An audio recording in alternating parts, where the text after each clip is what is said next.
Hi, this is Dan from Tornado Talk. Please take a moment to go to our website, tornadotalk.com, and click Support the Show on the menu.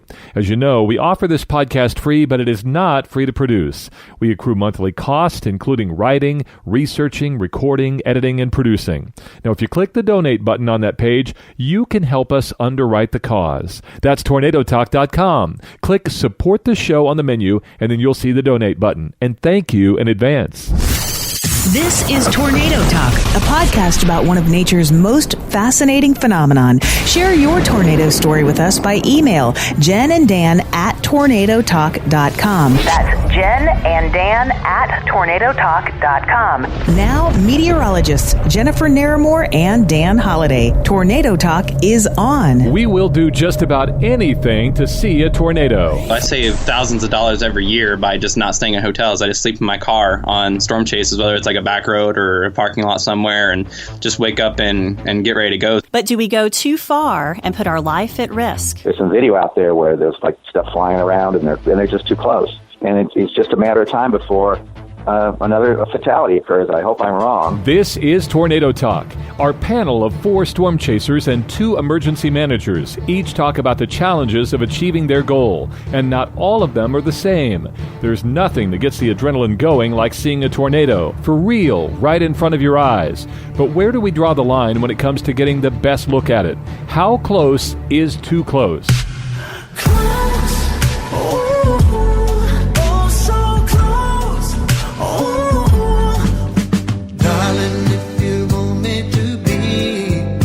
Closer to you, get closer to me.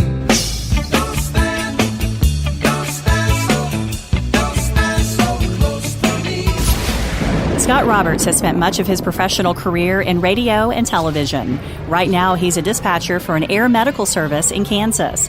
He lives in the town of Hayesville, but when storm season is in full swing, he assists the team at KWCH-TV in tracking severe weather.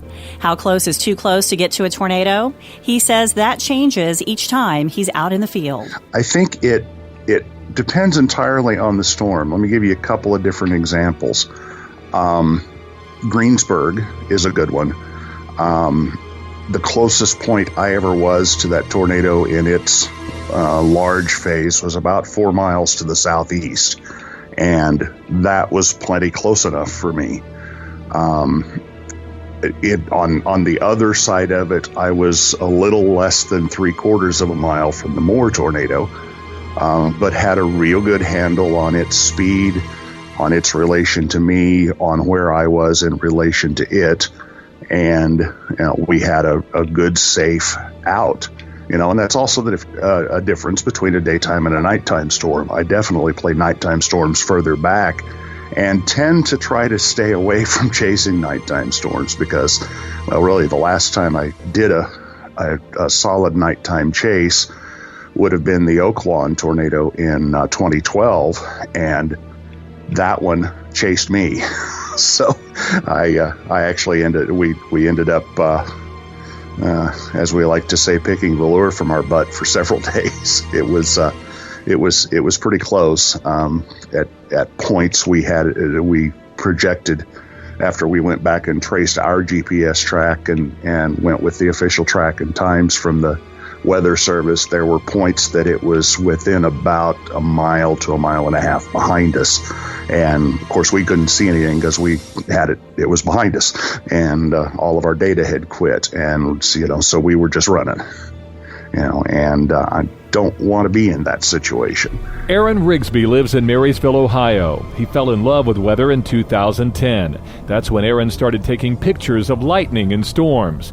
But when a tornado affected his community in June of that year, his storm chasing career began. How close is too close to get to a tornado? My take on that is, who am I to tell people how to storm chase? It's one of them things that's a very touchy subject, especially, after the most recent events. And the way I see it is, the more you storm chase, the more comfortable you're going to get storm chasing. And the closer you're going to start nudging to these tornadoes. When you're first getting into this, you're not totally sure, what you're doing. You're just getting into this. You're learning the basics. And, over the years, you pick up on little things. You start chasing with other people that are more experienced. You start getting a little bit closer and a little bit closer. Me, personally, over the years of chasing, I didn't start out, my first year chasing, driving into the outer circulation of tornadoes. I didn't gloat about how close I got on Facebook, and I still don't. I've gotten comfortable enough to where I can position myself closely to these tornadoes and capture that raw power while maintaining situational awareness. That's the biggest key if, you're planning on getting close to these tornadoes, is being situationally aware. You can't let your guard down. You can't, let the adrenaline take over. You got to be watching for satellite tornadoes. You got to be watching if the tornado is going to shift its course, which way it's moving. And you have to take all these things into account, and also, the most importantly, have an escape route. Because, as we've learned in the past, tornadoes do have very chaotic motions at times. A lot of times they will maintain a straight path, and other times they have a mind of their own. And that brings me up to the next thing, where you can kind of gauge if a tornado is on a steady track or not. If it's got multiple vortices, dancing around, or it's a big wedge tornado, those are the ones you're going to want to keep your distance from. You can still get semi-close without putting yourself in danger, because wedge tornadoes, those things can expand and grow in seconds to over a mile wide, as we saw the Joplin tornado. It started out as a little multi-vortex tornado and expanded into a mile wide tornado in minutes. Those are kind of the tornadoes that you need to ask yourself, okay, is this close? Is this a safe tornado to get close to? And you have other examples like the Chapman, Kansas tornado. We got pretty close to that. We've got about 100, 150 yards from that. But that tornado, when we got close to it, was in a drill bit to a fat stovepipe phase, and it had maintained a straight course east for the first 45 minutes of its life cycle. No super chaotic motions, kind of expand and then kind of shrink. And when it passes in front, those are the kind of tornadoes you can kind of gauge, okay, we can get a little bit closer to this. It's not behaving super oddly. It's moving slow. We have escape routes. There's not a ton of people around us. And it's stuff like that you have to ask yourself if you're wanting to get close to these tornadoes. If you're out there and you're busting out your windows from the wind and over again, not learning your lesson, or you have one close encounter, on accident, because stuff like this happens. Dangerous stuff like this happens. Accidents happen. You can have an accident skydiving. You can have an accident driving to work. It's if you learn from it or not, and you own up to your mistakes. Matt Crowther spent 33 years as a meteorologist at the Weather Channel. He also enjoys storm chasing, and like Aaron, was also tracking the tornado that nearly hit Chapman, Kansas in 2016. He agrees that it was easier to observe that tornado because it was in wide open country. Matt says how close is too close varies with each storm, but he has a general rule with where to position himself. In general, I don't like to be any closer than maybe a half a mile to a mile. And besides, a lot of the times I like to get the whole storm structure in my lens from my camera. So, I might want to be a little bit further away. A perfect example is, in Kansas last year, there was a storm out in western Kansas that was just absolutely jaw-droppingly beautiful from a distance. Now, and I got some of my best photographs I've ever taken of that particular cell. And there were other chasers that wanted to get right up close to the tornado because that's their goal. And they got some okay video of a tornado that wasn't, like, oh my goodness, look at that really beautiful tornado, kind of like the Chapman or whatever, where it's really defined. It was kind of like wrapped in rain, and you could hardly see it, and you had to get right next to it. And so I much prefer being like 5 miles away from that storm. Even though I missed a couple tornadoes, I didn't really care about that. Gabe Cox and his family live in Jacksonville, Florida. He's a member of Tornado Trackers, a group of friends who met in church and share a passion for chasing storms.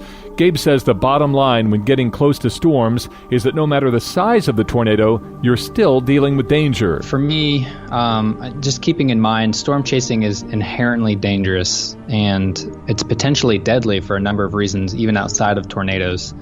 Anyone standing outside of their car near a supercell runs the risk of being struck by lightning, which is a far more unpredictable hazard than tornadoes. You have to keep in mind all of those hazards when you're talking about, putting your life at risk. It's not just tornadoes. There's really no right answer, to put it frankly. There are no laws prohibiting people from getting to within a certain radius of a tornado. So it really comes down to a matter of personal conviction, and that's always going to be different for every person. And the thing that everyone agrees on is that nobody is unaware that tornadoes are lethal. It's a fact that comes into play for everyone who decides they want to chase. But there are certainly people who underestimate their own mortality going into chasing. But I feel like those feelings are pretty easily put in check when you're face to face with a tornado. The most recent one for me was Wynnewood, being less than a quarter mile away from an EF4. You feel how insignificant you are and how frail you are. It was an interesting moment for me and the team. We didn't feel like we were in danger, but it was just that moment of recognizing your frailty. What I think is more destructive than someone deciding to get close to a tornado are chasers deciding to apply their own personal convictions to other people. So in my mind, that creates a rift that's a far greater hazard than anyone putting their own life at risk, because it's completely unproductive. And that is exactly what is frustrating to emergency managers. When storm chasers get so close to a storm, they are willing to affect the lives of others who live near it. Chancey Smith is the Director of Emergency Management in Dickinson County, Kansas. He's a military veteran who spent 17 years in law enforcement. Chancey says his entire life has been serving the public. If you want to get close and take the scariest picture in the world, what's online for you? Your life. Your life is online. Is it adrenaline rush? Absolutely. It is, and I get the same adrenaline rush, but mine is utter fear. I'm just scared to death, and I'm worried to death about the people that are going to be damaged by this storm. I don't want to be close. I want to be as far away as I can to track the storm safely and see the damage it's doing and give direction and path and where it's going. And that should be the key things that people are looking for in this. Just, where's it going? Is it on the ground or is it not on the ground? Where can I get to see this? I want to be behind it. I don't want to be in front of it or beside it. I don't want to get caught by it. Yes, you absolutely can get too close, and it's just unnecessary. It's so unnecessary. Dickinson County, Kansas was most recently affected by the EF4 tornado that roared through the region on May 25, 2016. But it was also impacted during an outbreak of tornadoes on April 14, 2012. The 2012 tornado, everybody followed the Solomon Road north. Well, once it got to K-18 highway, the storm went north a little bit more.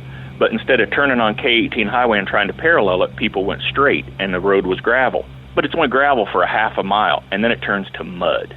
So there's a house down there that at the end of the gravel, it's their driveway. So they estimated probably 200 people pulled in their private driveway and then turned around and then got back on the road. It cost them $1,000 to fix their driveway after that storm, to put new rock on it and to fix the ditches where everybody plowed into the mud and turned around in their private driveway. No one thinks about that. They get off the road and they tear up someone's field entrance or whatever. There's damage being caused by some people that do this. We had a wrecker service in town pulled out 10 vehicles after this storm. 5 of those 10 vehicles were rental cars from people from out of state that came to chase this storm, from as far as Connecticut. So, there is stuff happening that people are going places they shouldn't go. They don't know the roads they're traveling on. They don't know what's going to happen at the end of this road. Can I turn around? Can I get out? If you don't know those answers, stay on the pavement. Don't get off of the pavement. Hannah Stambaugh lives 1 county to the west of Chancey Smith in Saline County, Kansas. She is the head of emergency management. 56,000 people live there, more than twice as many as in Dickinson County. Hannah says while it is her job to keep everyone safe, she doesn't quite understand the fascination about getting close to a tornado. Too close is being anywhere near it, in my opinion. This is probably my biggest frustration, and especially even with news, is when we ask citizens, well, send us your pictures, send us your videos. Well, you're telling citizens to go outside when emergency responders are telling them to stay inside and be in their storm shelter. So we're sending mixed messages. that doesn't make any sense. Same thing with, storm chasers being out there. I would say that if you're in the absolute crosshairs and you know that you're not in a safe place, then you're probably too darn close. But even the most experienced in the entire field of meteorology are not exempt from the dangers of severe weather.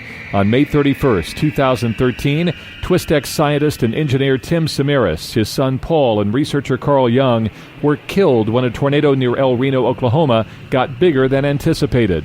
Has that event changed how close we get to a tornado? Storm chaser Scott Roberts says the growth of that tornado would have been difficult to predict. I have to be honest with myself and realize that if I had a forecast slightly differently, I may have been right up in there.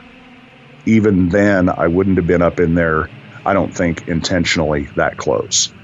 I don't think anybody could know that tornado was going to widen the way it did.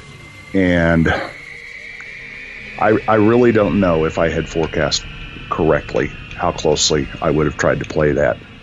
I do know as it got larger, if I was already out of the path, I would have stayed out of it and preferred to follow it from the west. But, those guys were there because that was their job to be there. Aaron Rigsby believes as time has gone by, the El Reno event may not have changed the habits of storm chasers. I think it changed some, but as a chase community as a whole, I honestly don't think it probably opened up enough eyes from what it should have, to be honest. It's kind of like a hard question to answer because, I think I've seen some people, that were traumatized by El Reno with good reason because there was lots of people that almost died that day. And there's other people, that didn't necessarily have that really close encounter with El Reno, so it didn't affect them as much. And they're still, getting close. So I think as a whole, it probably didn't open up enough eyes. Matt Crowther was optimistic that safety would become a priority after the May 31st, 2013 tragedy in El Reno. Well, I really had some hopes that it might have had an impact on a couple of people, but really overall, the evidence shows that it's had no impact, really. Some of the same people that were very close there, I see getting very close again and chasing at night and things like that, and it's just, people, I'm not exactly sure why, but it didn't seem to have a big impact, at least is from what I can tell. Gabe Cox of Tornado Trackers feels differently. He says El Reno has become a moment in history that has persuaded some chasers to respect nature. Yeah, I think it absolutely had an impact on the chase community. I think El Reno reinforced what everyone already knew, is that storm chasing is potentially deadly. So it was a reality check for everyone. But I don't think anyone was unaware that storm chasing could be deadly.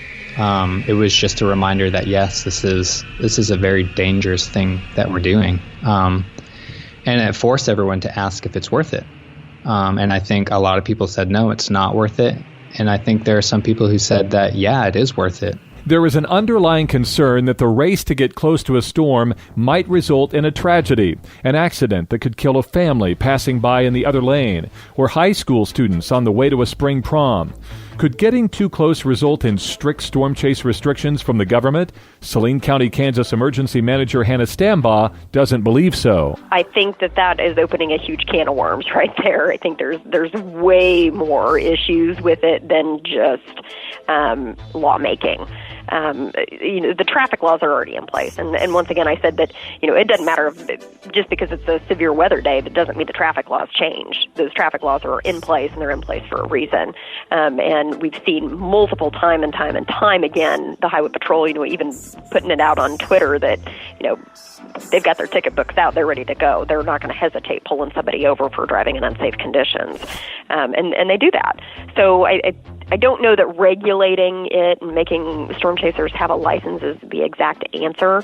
I think it's more of a communication. I think it's more of an education. I think it's more of a relationship building issue more than anything. But then the other piece of it too is the societal want and need to have that instantaneous information and see those pictures and see the live video feeds, and that's something that's not going to change. To understand someone wanting to take the risk of getting close to a tornado, you'd have to understand their motivation for it. Not everyone's desire is the same. Aaron Rigsby explains his love for watching tornadoes. I don't get close because I want to get the best shot. I have to be the closest so I can brag about it. Me personally, I just love, there's something about being that close to such raw power, seeing that kind of motion and that kind of just power up close just gets me every time. And it's way different. I photograph tornadoes from, a mile away, quite a distance away for some structure shots. But when you get up close and you can hear that tornado and you can just feel the ground rumbling and just feel that kind of raw power, it not even from an adrenaline aspect, it's just a very humbling aspect. You're witnessing something that is just, it's beautiful, it's awesome, but you almost can't make sense of what's going on right now. You've never seen motion like that before. So for me personally, it's an addiction to seeing that kind of raw power just right in front of you, being there, experiencing that. Meteorologist Matt Crowther says he also observes storms for the love of nature, but he believes some storm chasers purposely get too close for monetary reasons. I think it's twofold. I think it's part of it is hits on their websites, and some of them have sell video, and they might want to sell video to CNN if they can get that shot of a barn getting ripped to shreds and stuff flying all over the place, and they can make a fair amount of money off of that type of thing. Some of the people that nearly got killed in El Reno probably ended up making a fair amount of money because of their close shave. I mean, I don't think, for me it's like, well, yeah, okay, yeah, I'll make some money, but I don't want to get killed, certainly. And I think there's an adrenaline rush with certain people also, just kind of a thrill-seeking kind of aspect to it. Emergency managers see things differently. They are afraid that carelessness from storm chasers could make them a statistic. It's one of the reasons Dickinson County Emergency Manager Chancey Smith says he was heavily criticized after his comments went viral during a tornado outbreak in Kansas in 2012. There's another concern in storm chasing: getting too close to the damage. A newspaper reporter contacted Chancey on April 14th, 2012. He called me on this day when the 2012 tornado is going through, and people are everywhere. Every road you turn on, there's cars. And we get up to K-18 highway where this tornado is turning, and if you would turn and go west into Ottawa County, it hit a transformer station, and a natural gas area was together there. And it blew all of the power lines down onto the highway. So for a mile, there were high-tension lines laying on the highway, and it had hit a natural gas substation where it comes up, and a booster station where they pump it, and one of the poles had hit the pipe and was leaking natural gas blowing across the highway. And there were chasers driving over the power lines so they could get down to the natural gas station to take pictures of it. And I'm on the phone with the newspaper, and I was like, these guys are idiots. I can't believe there's such morons doing this, And I would have said it about anybody doing something as idiotic as that. And, of course, that's what he published in the paper and said, Dickinson County EM calls chasers idiots and morons. And then the hate mail began. But that's what happened. That's what was going on at the time when I was on the phone with him, and I was looking at this, watching this, and I'm thinking, it's going to blow up and it's going to kill everybody down there, and where are we going from this? So that was what made me get some media coverage from chasers hating me. Hayesville, Kansas storm chaser Scott Roberts says developing relationships with area law enforcement and emergency managers is the answer. He believes it creates trust while still enjoying his passion. The biggest reasons that I chase have to do with my contribution to the warning process. If there is some difficulty with my technology or something, I have been known to sit out days because I knew when I got in the field I wouldn't be able to communicate much more than just on the phone what was going on. There have been a couple of times in the last couple of years that my video has actually led to severe thunderstorm warning decisions instead of tornado warning decisions. And, so I know that the video that I'm providing and, I'm also on NWS chat. And so the information that I'm providing through those two venues to the National Weather Service and ultimately to the public are playing a role in the warning process. Chancey Smith in Dickinson County hopes by sharing the stories about storm victims, he can help storm chasers understand what he deals with. One such story occurred on May 25th, 2016. It was a long traveling tornado. People were fleeing the tornado. I never recommend that someone would do this, but my goodness, I think it did save lives this time, that people got in their vehicles and drove away. we had some people get in their car with their children and were leaving their house to get away from the tornado coming. Their mother had called them, said it just went by our house, you guys need to get out of there. They loaded up in their car, they came to the end of the driveway, and there's people parked in the end of their driveway out of their vehicle taking pictures of the storm coming. The husband yells at him, they said, we're almost done, hold on a minute. The husband wanted to inflict violence on these people in a bad way. He really was going to hurt them. He was going to crash into their car. He was upset. Finally, they moved and everybody got out and went on. But I don't understand the mindset of someone trying to flee a storm that can kill them and, oh, give us a few more minutes, we just want to take another picture. That is beyond belief for me. I don't understand how they could do that. And that same day, there was another incident when a tornado affected the life and property of some of his dearest friends. I have two brothers and a dad that I'm really good friends with. They mean the world to me. They're like family. The dad had cancer surgery and was just coming home recovering. He had died twice in the hospital. They had to cardiovert him to get him back. They get him home. He's doing good. He's recovering. He goes to Salina, does some shopping, and comes home on the day the tornado's coming. He beats the tornado home by 15 minutes. They get home, their house is hit and completely destroyed by the tornado while they're in it. All the walls in the house are gone except the closet in the bedroom where they're at, and they're beat up by rocks. They needed ambulance help. I'm actually at the son's house eating supper, fixing supper for him, because his wife was killed by a car in St. Louis while they were visiting the dad doing cancer surgery. So this family's had so much loss. I'm going over to intercept this storm to follow it through our county. And this is the storm that went 26 miles on the ground across our county. I'm getting over there, and I hear on the radio that their house is hit, destroyed, they're hurt, they need an ambulance, so they're sending an ambulance over there. Well, after this is all said and done, I get with my county administrator. We all have cameras in our vehicles that while we're driving, everything's recorded in front of us. And my county administrator has one in his truck, and he's going north out of Solomon towards this to intercept this tornado as it's coming into our county, and the spotters are lined up alongside of the road. You can see the tornado on his camera just as it hits my friend's house, and you could see the debris going up into the cloud. And on the side of the road, there's a big truck, and there's wind meters and gauges and antennas and radar setting on this truck, and there are 4 guys standing in front of it. And one of them has his hands above his head, jumping up and down, cheering. I just wanted to cry. I was so upset. I'm like, really? That's fun for you? My friends who've lost everything, now they've lost everything in their life out there at their house, and you're cheering. I don't understand that concept at all. It's more than I can think. I just don't understand.